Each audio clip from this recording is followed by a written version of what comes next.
ሰላም እንደምን ቆያችሁ? መታመሜን ሰምታችሁ በጣም ብዙ ሰዎች እየተጨነቃችሁ ነው።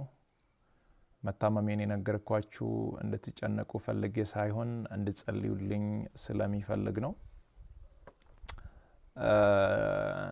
በእርግጥ አዲስ ሚዲያ ኔትወርክ ጋር በነበረን ኢንተርቪው ቆይታ ጋዜጠኛው በድንገት ሲጠይቀኝ መታመሜን ነግራችኋለሁ።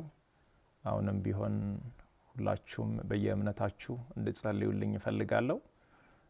ህመሙ የጀመረው አሁን አይደለም፣ ተላምደናል። ዛሬ 1 ዓመት ከ5 ወር አካባቢ የሚሆን ይመስለኛል። ያኔ ጎፋ በመሬት ናዳ ምክንያት ወገኖቻችን በሞቱ ጊዜ ለማገዝ እዛ ነበርኩኝ። እዛ ታመምኩ። ከዛ በኋላ ህመሙ በዛው ነው የቀጠለው። እስካሁን ባለው የህክምና ክትትል እያደረኩ ነው። ቀጣይ ያለው የህክምና ሁኔታ በቅርቡ ከሀገር ውጪ ሄጄ በቂ ህክምና አደርጋለሁ። ህክምና ብቻ ሳይሆን በዚህ ሰዓት ለኔ የሚያስፈልገው ኢትዮጵያ እናቶች፣ ኢትዮጵያ አባቶች፣ ወጣቶች ሁላችሁም በየእምነታችሁ እንድትጸልዩልኝ እፈልጋለሁ።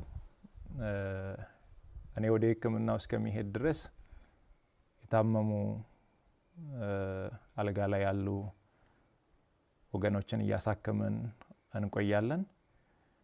በመጨረሻም አንድ ማለት የሚፈልገው በዚህ ሰዓት ለኔ የሚያስፈልገኝ አንድ ነገር ብቻ ነው። አሁን ከሚነግራችሁ ነገር ውጪ ለኔ ምንም ነገር አያስፈልገኝም። ሁላችሁም በየእምነታችሁ ጸልዩልኝ። ጸሎትና ጸሎት ብቻ ነው የሚያስፈልገኝ። ከዛ በተረፈው እግዚአብሔር ሁሉን ይችላል። አመሰግናለሁ።